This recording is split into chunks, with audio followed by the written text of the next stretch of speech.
Action. Well, anybody that listens to our podcast regularly knows that I'm no stranger to the sharp end of a Botox needle, but unfortunately there is a dark side to skincare too, or I'm not good at these intros today because I'm so excited for our guest. We're talking about skin today because May is Melanoma Awareness Month. So here to talk to us about the dangers of the sun and what you can do to protect yourself is Cassie Poole from my favorite place on earth, Chrysalis Rejuvenation Clinic. Hello.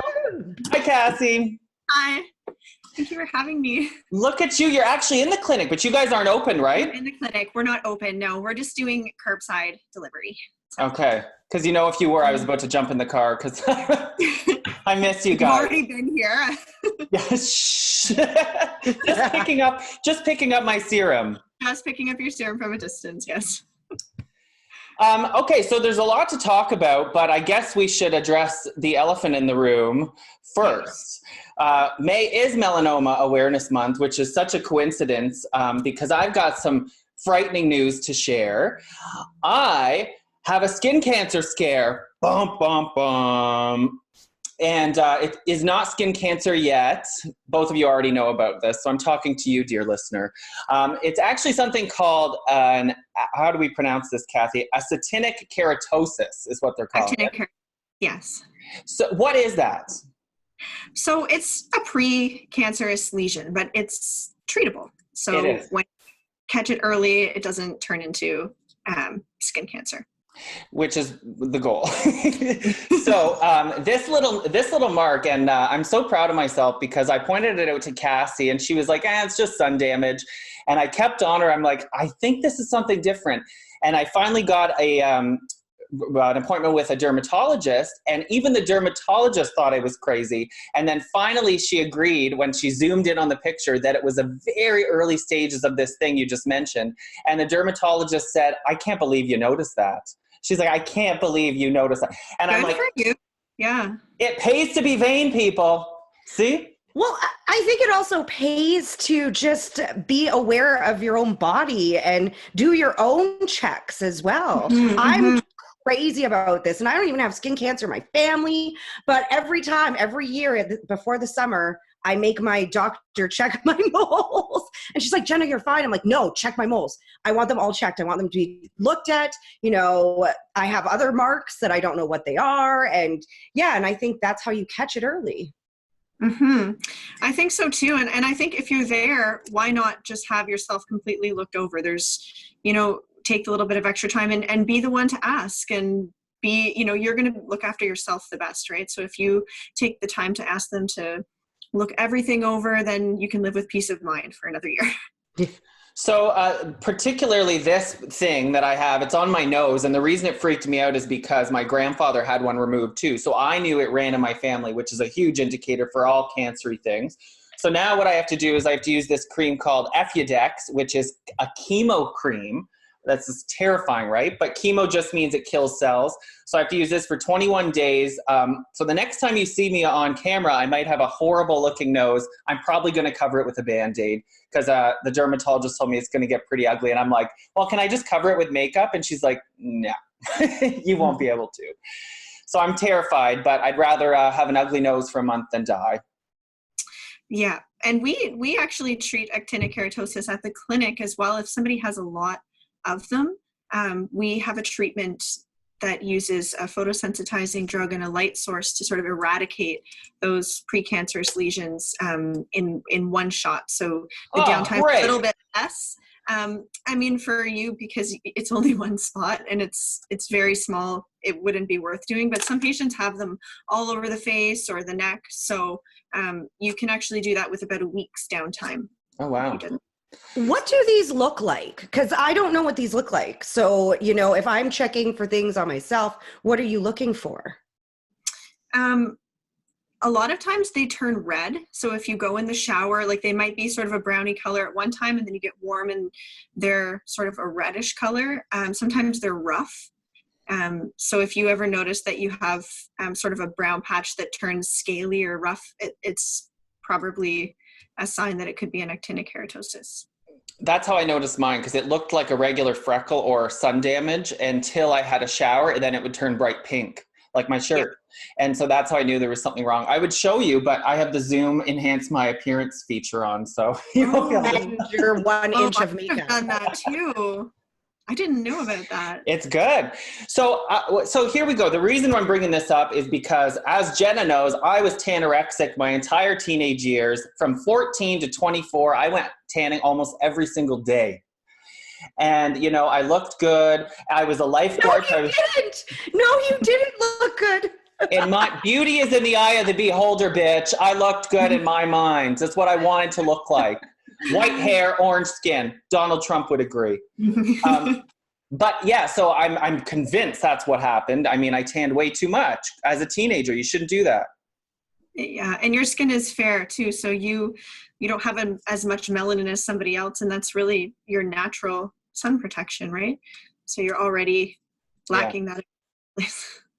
But you're turning it around now completely. We are, and it's a lot of work, and it's painful. Anybody that's followed my skin journey with Chrysalis has seen the blood, the videos. Everybody asks, like, oh my gosh, does it hurt?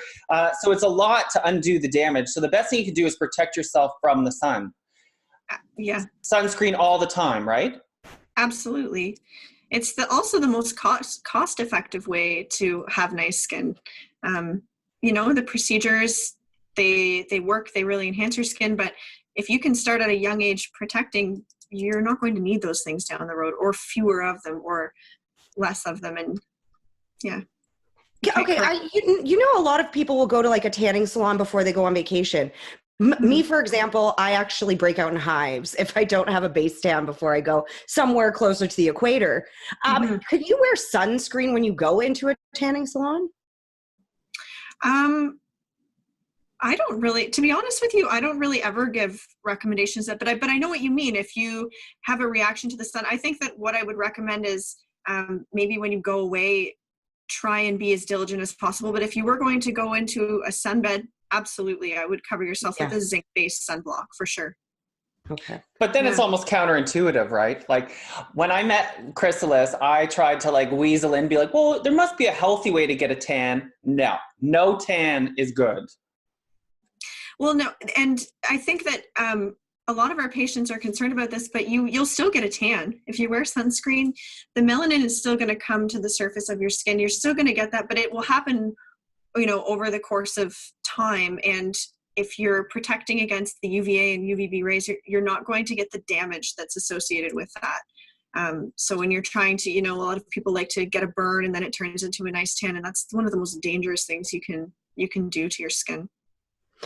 What SPF do you suggest that people use? Because we are going to be, you know, Ottawa, it's snowing today. It's going to be 30, 45 with the humidity tomorrow. Everyone's going out. What SPF what do you suggest? I like to use a 15, but. So we recommend that our clients focus a little bit less on the number and more about the ingredients. So we recommend a minimum of 10% zinc. And a zinc and titanium combination is even better. If somebody has had a lot of treatment for skin cancer, precancerous lesions, we would recommend that they go with a higher content of zinc, but it's a really good physical block from the sun, as opposed to some of the chemical blocks that you see in the store. The zinc and titanium minerals actually block your skin physically, so it offers more protection. This one you gave me, this was 35 or 10% zinc. Yeah, that's a great sunscreen. It's not white or sticky or greasy, but it does have enough zinc in it. It's amazing. That's and what brand is that? It's called You have to Demarelli. say it out loud, Jesse. People can't hear you. Well, I was waiting for Cassie because they sell it. Demarelli. Yes, the Demarelli sunscreen. Yeah, so it's Demarelli is a Canadian company, and that SPF is, like Jesse said, it's 10% zinc. It's a 35. It's really reasonably priced too. I think that, well, that's a small size that you have, but the regular size is $49.50 for 120 mils. So it's super reasonable. You can put it on your face and your neck and your chest without, you know, worrying that you're covering too much with your expensive sunscreen. It's really a good product. I like that when you say it's not greasy, because that's like the one thing that everyone hates about sunscreen is how greasy it gets, and it's just all over. And how often do you reapply it? If you're outside, like if you're outside for the day and it's sunny, I would say every 3 hours. But for me, on a day like today, I will put it on in the morning, and I'm in and out of the car all day. That's enough. Like I'm not, but it just to say that you will get the UV rays in the car, even if it is a cloudy day. So you do want to put it on once a day, but it's more when you're sweating, and your sweat and natural oils will break down the product faster. Every 3 hours. I'm shocked, Jesse. Did you think so, Jesse? I thought it was supposed to be every hour. Well, I think it depends on whether you're swimming, or you're at the beach, or you're sweating after a run, like, a lot of variables. Run? Who's running where? And it's worth investing in a good skin block or sunblock, because some of the cheaper ones leave that, like you said, greasy, but also like a white film on your skin, and you just look like shit all day. Yeah. So have you seen that split screen of the trucker that for like 20 years he was a trucker and only got sun on this side of his face that was on the drive? And the other side is like perfect. Yes. And that really illustrates how damaging the sun is. It's worse than aging, I think. Oh my gosh. It's, sometimes when I see people, I just know they're tanning. Like you can just tell by, your skin is so dehydrated too. The sun it just like depletes you. It sucks the life out of you. Yeah. So protect your skin so you don't end up like me with a skin cancer. Ugh. Oh gosh. He's going to be so dramatic about this for so long now. I'm a cancer patient. No, I'm not. I'm going to be fine, and it's going to be fine. That's all. So that's why. It's an important lesson, I think, for everyone to know that, like, it can even happen to people like Jesse, who looks at himself in a mirror more times than he, breathes in a day. It's a good thing I do. Otherwise, I might lose my whole nose. Okay, let's talk about some of the fun stuff now. Botox is my favorite thing. Thanks to everyone who came to our Botox party right before the quarantine. At least we all look good in quarantine. Jenna, how's yours holding up still? Oh, starting to loosen. Unless that's the filter. But mine's okay. It's holding up. Yeah, I was just so sad when everything got locked down, and I was like, and my Botox finally kicked in, and I was like, there's no one to appreciate it. Well, at least you're not making those lines for the whole time that you're in quarantine, so you're one step ahead. You're kind of in prevention mode. Exactly. Except for all the damage we're doing to our skin with the salt we're eating, the sugar we're eating, the wine. So we do actually want some what we can do at home tips for our skin. But before we get on Botox, couple quick questions. One thing I'm always asked is Botox permanent? And it baffles me that people think it is. Yeah, it's not. It ideally lasts about 4 months, but for some patients, it could be as little as 2 to 3 months. It depends on your metabolism and the strength of the muscles. But the more regularly you use it, the more permanent the effects can become. Permanent isn't probably the right word, but the longer lasting the effects are, because you're slowly weakening those muscles. You're not creating those dynamic lines anymore. So we find our patients that keep it up regularly end up in the long run needing to come back and use it less, or it wears off a little bit slower because you can't see the effects of making those lines all the time anymore. Have you felt that way yet, Jesse? I mean, you've gone under the needle a few times now. Yes. I'll tell you what, the only place I've really noticed that is my 11s. Each time it gets weaker and weaker, and I can do this less. Oh, I'm starting to see it come back. But men, unfortunately, have stronger muscles in our faces. So it takes a lot more Botox, and it wears off quicker. So, girl power. But I would say you are a very regular Botox patient. Like, you don't let anything creep into, and that's at the beginning. If you really look at it as an investment and it's something that you want to do for the long run, it is better to do that. It's better not to wait and think, I just did it, I'm going to let it go and see how long it can go before it bothers me. You should get in and do it when you start to see those lines forming, because then eventually, like you said, they'll become weaker and not as prominent. And in this case, we want the muscles to weaken. It's a good thing, which that took me a minute to get my head around, honestly, because so often we think you want your strong muscles. That's weird. Yeah. Yeah.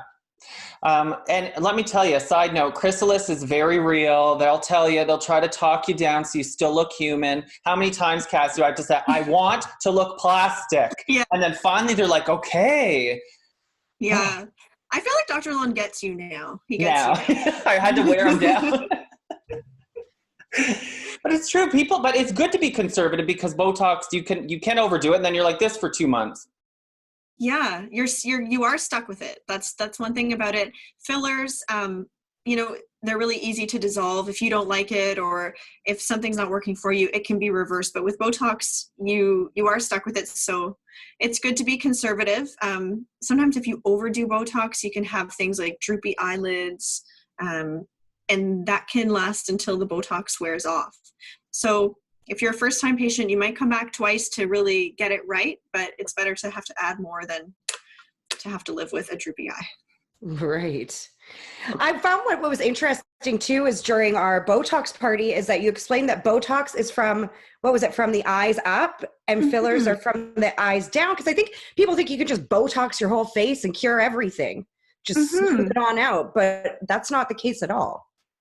No, not the upper face, like around the eyes, the crow's feet, in the frown, and these lines across your forehead when you raise your eyebrows are the most common areas. Some people have it like in the lips, just a very tiny bit in a line in the lip, or if somebody smiles and too much of their upper gums show, you can put a unit here and here to sort of drop the lip a little bit to get rid of the smile. Yeah. Oh yes, there's lots of uses for it. In the armpits, stop the sweating. Yes. I have a question about that. In the armpits, they put it in for people to stop the sweating, but when you put it in your forehead, you still sweat from your forehead normally. Why is that? Good question. That'd be a good question for Dr. Lalonde.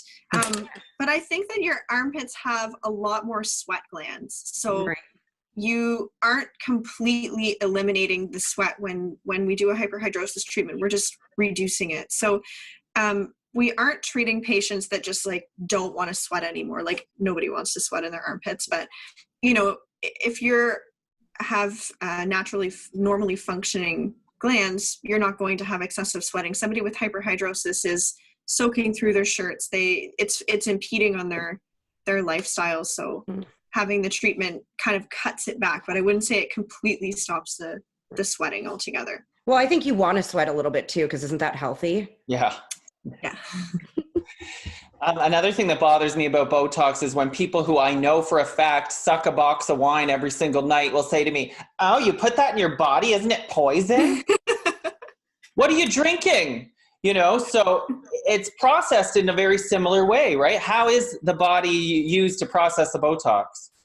Well, the Botox is a purified, so it is a toxin, onabotulism toxin A it's called, but it's a purified protein. So it's been processed and purified, and the dose that you use for facial treatment is so minimal, even compared to some therapeutic treatments like for muscle spasms and different palsies and things that can be treated with Botox. The dosing for the face is so little that it's really not something I think anybody would need to worry about. It's been around for so long, right? We don't hear. I've never heard about it. A long time. Yeah. I'm not sure if Allergan has. They may have some material on their Botox cosmetic website that you can learn a little bit more about Botox if safety was a concern for people, or just if you want to know a little bit more about what's being injected. They have some good tools that I know they've done with us in terms of training and how to talk about this with people, but it might be available at botoxcosmetic.ca. Or better yet, book an appointment with Chrysalis Rejuvenation Clinic. Yes, Dr. Lalonde can explain all of that. But, I don't think that we've ever had somebody have a reaction to Botox. I can't recall it. Unless it was me saying, "I need more." Yeah, there's not enough. Jenna, you find that your skin in quarantine is improving. Well, I just find that it gets a chance to breathe. You're not putting as much makeup on. Yeah. You're not going out as much. There's less pollution in the air. I'm in Vancouver right now, so I'm really about 20, 30 feet away from the ocean. So I feel like the salt air. I don't know. I think it's a good chance. And you have more time to work on at-home skincare. Yes, exactly. I think that's the problem for a lot of people is the time.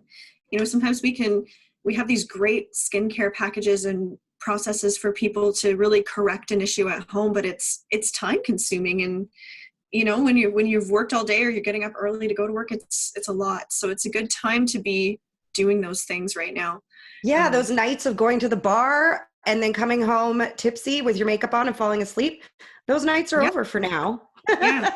Well, we don't go to the bar, but from the living room with your makeup on to the bedroom, I mean, it's still happening. It's neat. I don't know. Cassie, you said you have packages to help different skin issues. And I'm glad you brought that up because even before I got really into skincare, I was believing the Oil of Olay commercials where they say, this will fix all of your issues. Or whether or not they say that, my point is everybody's different and you really need to find out what kind of skin you have to know what kind of nutrients are going to work for you. So for me, vitamin C, oh my God, best thing I've ever discovered. Will vitamin C be good for all skin types or is it specific to someone like me?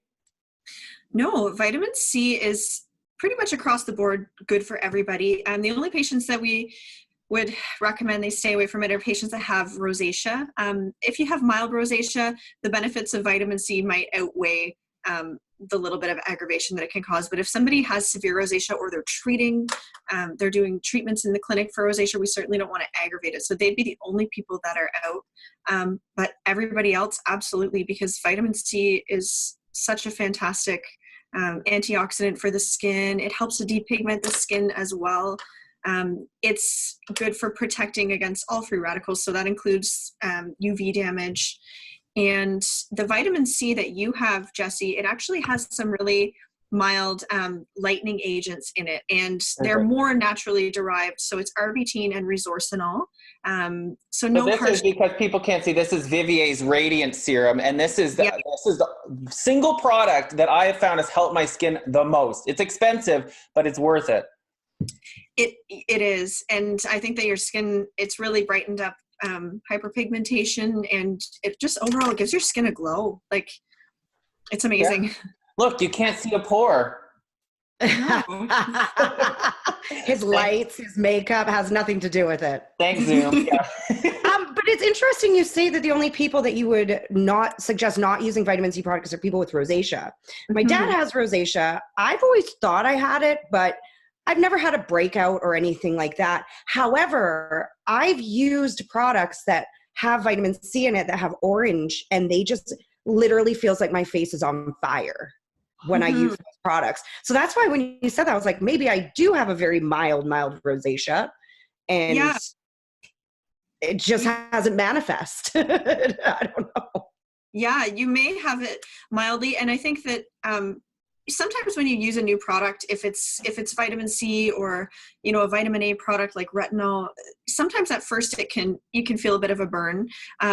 I would usually recommend, unless you visibly see rosacea and it's a concern for you, try sticking it out for a week or two to see if that goes away and your skin becomes used to it. But if you find that it's aggravating, you're getting any redness that's not resolving within a few days, then you should probably discontinue it.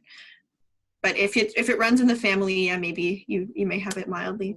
Have you seen these LED lights, LED light face masks for rosacea? Do those actually work? To be honest, I don't know. I know that red light therapy can be useful in rosacea. I'm not sure about the face masks. I don't know anything about like the. I'm gonna go get it. The thing with the red light, I've heard, Cassie, is they do work, but there's a lot of fakers out there. So if you're ordering at home, it could just be Christmas lights. Right. It has like 6 different colors, and I've seen that. And I don't know. My dad had it for his rosacea, so I decided to use it when I came home to stay with them. And I had this like blood vessels, like a little dot on my nose that my doctor said was just blood vessels that pop, but it's actually helped reduce the sight of it. That's why I was like, do these things actually work? I don't know. I can't speak to it. I know that they're like, the red light is indicated for a lot of different, like healing. You know, if somebody has a laser treatment, we don't have it here, but I think some clinics will use a red light therapy afterwards to help increase or decrease the healing time. You guys do have the blue. You have the blue light, which is for acne. But for rosacea, we use something called a pulse dye laser. Jesse, you've had this before. And it's a laser that it fires out a little spray of cryogen first, so it cools the skin. It's not really uncomfortable. There's no downtime with it. But it basically cauterizes those little blood vessels that are close to the surface. So if somebody has rosacea, or even if they have broken capillaries or a surgical scar, so anything red, this will really, really knock the redness out of the skin. And we find that half the time with someone comes in with a scar, or let's say they come in and they're not happy with their skin and it's just rosacea and that clears up, it's like night and day. Getting rid of the redness is huge. Is that a one-time thing, or do you have to do that a few times? No, it's something that you'd have to do. If somebody had severe rosacea, we would say 3 or 4 treatments at 3-week intervals, but then they could come every 6 to 8 months for just one treatment for maintenance. It doesn't really go away permanently, but you can keep it at bay with the treatments. What now, is that what I had to, because you know my big concern is sun damage once again on my forehead. We used a laser for that. Was that the laser you're talking about? Yeah. We use the V-beam, which is the pulse dye laser on your forehead. And then we also did the clear and brilliant, which is for browns. So we treated the reds and we treated the browns in the same day with 2 different lasers. Isn't it exciting? I get like a rush of excitement. I'm in the wrong industry. I find it so exciting. It makes a difference, yeah. But the clinic is closed right now, so we're all scrambling to figure out what we can do at home. One thing I've heard my entire life is water, water, water, drink water. Whether you're fat, you have bad skin, whatever you want, drink water. I know water is good for you, but how important is it for skin health? It's extremely important because your skin needs the water. It looks dehydrated. Do you ever find your skin, do you ever wake up and you're like, I'm having a bad skin day? And there's nothing on your skin, but it just looks like dehydrated. Yeah, and it's usually directly related to how many bottles of wine we had the night before. True. And also, if you have had treatments, hyaluronic acid filler or, microneedling with hyaluronic acid, and you're pushing that into your skin, hyaluronic acid has the ability to hold, I think, 1,000 times its weight in water. So you're actually, if you have fillers and things like that, the more water you drink, the better your skin is going to look. Is that why so many of those girls' lips just keep getting bigger and bigger and bigger because they're drinking too much water and it's all going to their lips? That's probably it. I want Jenna to do the lips. Oh yeah, Jenna, let me see your lips. It's my upper lip. I have little lips. Oh yeah, but they're nice. But maybe just a little bit. Yeah, it would be nice. Exactly. And I think that's a lot of the things that people don't think. You tell someone I want like a little plump in my lips. People are like, whoa, don't do it. You're not going to look the same. I'm like, but it's all about what you want. It's like when you go in, you can ask for what you want. You can. And I think that, you're going to look exactly like yourself. I don't find Dr. Lalonde is not a big lip guy. He does not like to have clients walking out of here with those big, weird lips that look like they're going to pop. So, he generally will start with some, see how you like it, let the swelling go down. If you want to come back in within the month, he will keep your syringe here and you can use the rest. But it's good to kind of live with it for a little bit and then decide if you want more. Less is more with the lips. Right, because I hear that once you do it once, you want to go big. It's like boob jobs. Or tattoos. One, and then you're like, yes, tattoos. Like no one ever just gets one tattoo.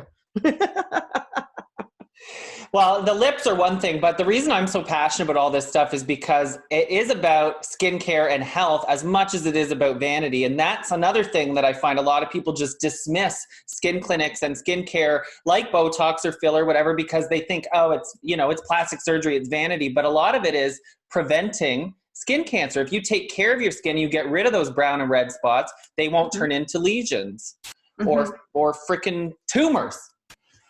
Well, I'm dramatic, I know. yeah, prevention is, and I find prevention's important too. Okay, so if you are vain, and that is the reason you're here, and you're not at all concerned about skin cancer, because I find we do have a lot of the younger crowd, it's just not their concern right now, but you still can't achieve the same results if you go all your life tanning, smoking cigarettes, drinking a box of wine a night, and you come in for these treatments and it's not going to be the same if you when you're 55 years old as if you prevented. If you don't wear sunscreen, you can't, even if you do all these treatments, it's not going to be the same result. Alcohol is really bad for the skin, isn't it? I know. You don't have to lie. Alcohol, yeah. I think personally, I like to pick my toxins that serve me well. So like if there's a toxin that I'm going to put in my body, it has to either give me a buzz or get rid of the wrinkles. Food, I'm like, no, that's not worth it to me. A little like taste in my mouth, it's not worth it. But catching a buzz or getting rid of my wrinkles, those are like priority toxins. So, but alcohol, yeah, in excess, probably not good for the skin. No. You visibly notice the difference in your skin when you don't drink for a few days Yes. or a week or a month. Actually, your friends that end up quitting drinking for a month, when you say like, oh, how do you feel? The first thing they usually say is, oh my God, I feel great. My skin looks awesome. You see a glow. Yeah. Yeah. If you let yourself get to that point, I'm sure. Yeah. We're at that point. Quarantine. Everyone's at that point. Well, it's kind of like the gym, right? What's that saying? You can eat your way out of any workout. So it's kind of similar, Yeah. It all goes together. But since we are all at home, is there something, Cassie, that everybody can do or eat? Like, is there a superfood that no one knows about? Like apples will give you magical skin or anything like that you can tell people? Personally, I find if you have a juicer, just throwing vegetables in there, like celery and carrots, and it kind of, at the first few days you're like, ooh, and then afterwards you sort of start craving it. And I think that just living food as much as possible. Yeah. If you go and stay, like when I go and stay at my mom's, sometimes she's making all these things and I'm like, there's not a lot of living food in here. So yeah. Eat clean. Vegetables. I don't think there's anything like that you guys don't know about that I do. One thing I've seen a lot of are those little rolling. It's like a marble or a roll, and people roll their face in them. Too. They're like a jade roller or like a I think, I'm not sure, to be honest. I've never tried it. I always thought it was sort of like a juju thing, like the energy of stone, or I don't know. But I shouldn't knock it unless I try it. Well, it might help depuff a little, but yeah. Yeah. I think that's what it's for, is depuffing. Yeah. Yeah, I should get one because you're not going to be the only person that asks about it. So I want to try it and see. And check back with us and tell us if it worked. Yeah. Oh, I don't have a lot of puffing under the eyes. I have the opposite problem, like the sinking problem. So we all got something, and Chrysalis can fix it all. Hey, maybe we'll have another Botox party when this is all done, because we'll need to. Yeah, that'd be great. Just at social distancing. We can only take one at a time. Oh, did you hear, Cassie? Some skin clinics I've heard are doing house calls with Botox with PPE. You said that. Yes, and they'll charge $50 and go in with a mask. Yeah, so I don't know. Well, no, I mean, I'm not saying you should do it because Jenna made a good point. Well, to me, it's just you're not social distancing, and other people need PPE, not these like wealthy women who just want their Botox. That's like y'all can wait, Yeah. I mean, we're all waiting, right? Like, yes. Everybody, we have a list, by the way, a waiting list for Botox and fillers. So if anybody wants to have an appointment in the near future, because we will have to space them out soon. Yeah, we'll put you on the list. We get them on a list so that they can get in as soon as they need to. Okay, great. So we are almost out of time, but thank you for talking to us, Cassie. Before we go, thanks for having me. This is exciting because even though you can't get Botox and all the fancy stuff right now, you can still pick up product, and you guys can suggest what people should get. So for our listeners, you have a special offer. Yes. So it was a special offer that we had on only for the weekend for Mother's Day. So you can get 25% off of any energy-based device, cool sculpting, clear and brilliant, microneedling with radio frequency, any of our devices, 25% off. And that'll be running for only your listeners until Friday. What day is Friday? I don't know. We don't know the days of the week anymore. I don't know. The 15th of May. Okay. And so since they can't come in for that treatment, they purchase it now to get that discount, and then they can book their appointment when you guys are open. Exactly. We're hoping that we will be open by the end of May. We're not 100% sure, but we are fully prepared to be whenever we get the go-ahead. So yes, patients can have those treatments as soon as we are up and running, and we will be making sure we are as available as possible for everyone. Well, it looks like Dr. Lalonde's going to be working some late nights. Yeah. Chrysalis Rejuvenation. What'd you say? He'll be thrilled. Oh, I'm sure. I'll be thrilled. Jenna will be thrilled. Jenna had her Botox for the first time at our party, and it wasn't so bad. No, it wasn't bad at all. I loved it. I really loved it. And you know what? It sounds silly, but it does give you a little bit more confidence. Yeah. You look good, you feel good. Chrysalis Rejuvenation Clinic. Thank you so much, Cassie. You're the best. I'll see you soon, I'm sure. Thank you. Bye. Bye.